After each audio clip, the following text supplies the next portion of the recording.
Hey guys, Kyle the Death Knight Owner here, bringing you my review for My Hero Academia, chapter 198. And I'm okay. I'm not sure if these reviews are late or early or what the fuck because I kind of had a very weird. Pretty much I had a very weird experience this morning where like I was basically playing WoW and then I was basically playing World of Warcraft and then I decided to check. I decided to in order to just kind of check the updates on my manga rock to see if just to kind of see if it would be updated even before like the usual time when I get the updates for One Piece and My Hero Academia, and apparently they got updated early today. Like I don't normally expect the updates until like around I don't expect the updates for One Piece and My Hero Academia until pretty much midnight until basically midnight and around 3:30 in the morning. So I don't know. Again, I don't know if this review is going to be early or not. But yeah, is this review is early or late for you? If this review is early or late for you guys, but either way, yeah, I'm bringing you here now. So like, yeah, just a little bit of a confusion story I thought I'd share with you guys before I got to the review. But anyway, now that I am here, like I said, this is the review for My Hero Academia, chapter 198, and before anything else to do with the chapter, I really want to address the importance of those first two pages with Aizawa basically telling Sue and her team to reflect on what they learned from the exercise and what they need to improve on. The reason I'm drawing attention to that specific page, those specific pages, is that there's been a growing common complaint about MHA that the characters are lacking in development, or I don't know if it's development or screen time, but I think they are kind of like the two things for sure. And I feel those first two pages really kind of address that, because I think oftentimes with My Hero Academia, we end up getting lost in all the grand spectacle of the series that we easily forget that but by pretty much the end of most arcs, the yardstick for basically all the characters, including Izuku, has only barely moved. And like if you really look at every single arc up to this point, Izuku hasn't really even developed all that much. At least don't get me wrong, Izuku is powerful, but he's basically still only at the beginning stages of using his quirks. So yeah, if you really think about it, in these 198 chapters, Izuku and just like the rest of Class 1A, they really haven't, as a whole, they haven't really developed as much as you think. I mean, I guess if you're going on the emotional level of things, then if you're going by emotional development, then yeah, probably then Todoroki and Izuku have probably received the most development. But in terms of like the overall development of their abilities and whatnot, yeah, like they're pretty. I'd almost argue that even one for all, despite how strong it is, I'd say everyone is basically every one of the students are still, for the most part, on an even playing field, so to speak. So, yeah, and that's the other thing too, is that I think because we get lost in all the spectacle of the series, I think we forget that Horikoshi has always kept up with the idea to keep things grounded in the fact that these are kids in school and learning to be heroes. So he's still developing all the characters. It's just not at a pace that we're pretty much used to. Now, granted, if you were to ask me if I wish he would develop certain characters more individually like Jiro, then yes. But again, I think that's kind of what the arc is for. It's to develop them collectively, yet also individually. Because if you really think about how this arc is being set up, yes, they're basically set up as teams, which means that they can develop, individually. That they can develop as a team, but at the same time, just in order to kind of keep keep things balanced. Like he's basically set this whole up where it allows him to kind of keep tabs on all of his characters, so that so pretty much he does have the opportunity in order to develop them individually, so to speak. So in that sense, I think I think it's good.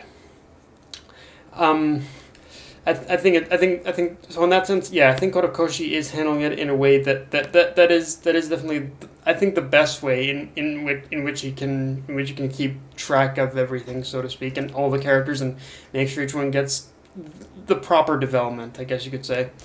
Um, and on that note, both Tokoyami, Kendo, and Yairozu stole the spotlight for me in this stole the spotlight for me in this chapter. I mean, with Kendo and in Kendo and Yairozu's case, it just put a smile. It just put a smile on my face to see how much respect they have for each other, despite being on opposite sides in this exercise. I mean, it was. I mean, the relationship, it was kind of previously developed. I think in the field training arc or the Stain arc. I mean, I don't know if that was just a scene strictly in the manga, or if it was. I think if that was a scene like strictly for the anime or in the manga, like I think they may have extended it a bit. But yeah, we definitely saw in the past how she pretty much. We saw in the past how they did kind of develop a bit of a role of a friendship. So it does show that, yeah, even though they're on opposites, they can still have respect for each other, pretty much because of their past experience. And although, to be honest, in terms of Kendo's case, she pretty much just gets bonus points for me.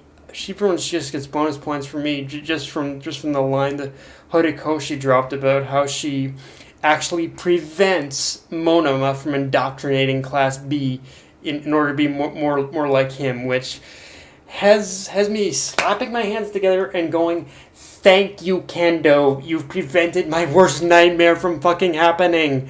Like, seriously, when I read that line, I was like, holy shit, because of Kendo, holy shit, because of, holy shit, if Kendo wasn't around, Class B would be a whole lot more worse than we think. Like, I'm just imagining how worse it would be if Monoma wasn't kept in check, and oh my god, it would be every one of those guys would probably be insufferable, but who knows? Or, I mean, I know, again, I guess it was a passing joke, but I'm just thinking, like, yeah, good on you, Kendo. It's good on you. And on the side of Tokoyami, I'm just, like, itching after this chapter all over to really see what he's learned from Hawks. And the fact that Horikoshi does keep pushing this connection probably means we might be headed for a backstory of Tokoyami's time with Hawks pretty soon, and a more than possible moment a more than possible, like setup in the future where Hawks and Tokoyami actually end up teaming up again. That's something I really like. Both, at least one of those or both of those, are things I really want to see, especially with what's going on with Hawks right now. Like, Hawks, I think, is going to find himself in a situation that that is going to be hard for him to get out of, and Tokoyami in some way or another probably is going to be around to save him, I'm sure, in the future. Although I will say one thing, and this might sound a little weird, for me, as far as the hurdle Tokoyami has to overcome, it's one of those things where it's a little basic and even obvious on the surface, to the point where I'm saying, this pretty much is already a problem that kind of is so obvious that I'm surprised Tokoyami hasn't even tried to overcome it yet. But I mean, who knows? I'm sure that, I'm sure that there will be some kind of a spin on this, to the point that it will still be entertaining to watch. But yeah, again, it's one of those things where it's one of those things where I'm good he's tackling it now, but why hasn't he tackled this before? It's one of those weird things for me. Now, we also learn the true purpose of the exercise is to serve as an exam for Shinzo and possibly others in order to get into the hero course. as well as to see how the current students measure up against each other. And the former was definitely more an obvious point than the latter bit, but I'm curious how the teachers are going to grade this in the end, because if I know Horikoshi the way I do, he's going to flip this whole situation on its head in a way that surprises us.